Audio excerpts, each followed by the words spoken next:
Well, you get into that really tense end of the season, and then when the final whistle went, just focusing on next campaign, and it seems that we're never in danger of losing the status in the Premier League. It's just, and now it is a real feel of satisfaction, because I feel that the players and the football club as a whole, we got a lot of credit from the outside. I've never seen a team that fighting to avoid relegation, he had so many neutrals saying that the way we've been playing this season, we deserve to get out, and that's been. I always felt that we should be that sort of side. We should be that sort of football club where the neutral gets attached to, and they feel that they understand the story that we are, and not like the opposite. I felt a couple of looking back, we were always all too easy, an easy target, always the negatives, the empty seats, and this what they're doing here in the Premier League. And I think we changed that. I think now that people get excited about Wigan Athletic. I know that we got saved in the last 15 minutes of the last game of the season, but if you look at all the stats, 14 defeats, that's the lowest number in our history in the Premier League. And remember that we finished 10th and 11th in this league. We had 15 draws, and I think we'll all agree that out of them 15, probably 90% were more victories than defeats. So we were not far away from being a top 10 side this season. So I always believed in the team. After the Aston Villa at home was the lowest point, from my point of view, the lowest that we reached as a team. And I saw with a couple of substitutions, the people that came on, I knew that we were going to be fine.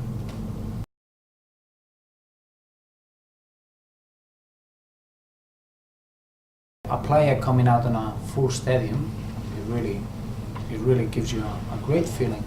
But to come out, for example, at Stoke and have 1,400 fans screaming the way they did, I'll guarantee you they prefer that rather than having 4,000 and they were just quiet and just giving their voice. It's just a big difference. I think we are what we are. I think we need to take advantage of it.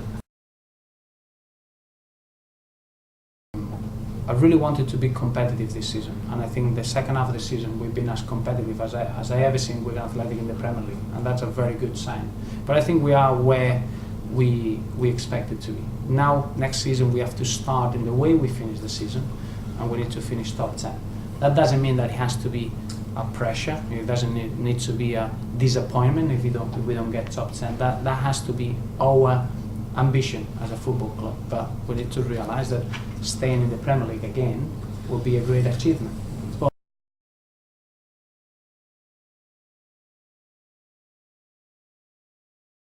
I mean, we don't have to sell anyone financially, I can guarantee you that. So if we make a decision of letting anyone go, it's because we cannot keep him happy.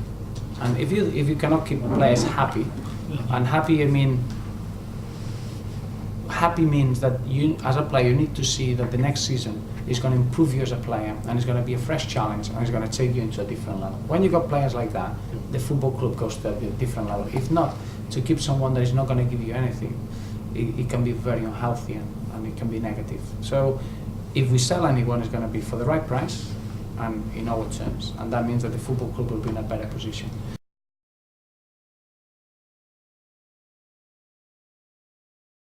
First and foremost is the incredible pace that the Premier League is played, and referees allowed so much contact with the defenders. Like in any other league, he would have got probably 50% of the balls that he received, it would have been a free kick, and that makes a big difference in the way you play.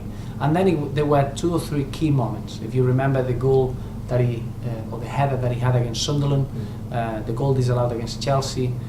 2 or 3 actions that if he would have scored that first goal, everything would have been a lot easier. And sometimes it seems how small details affect someone's career.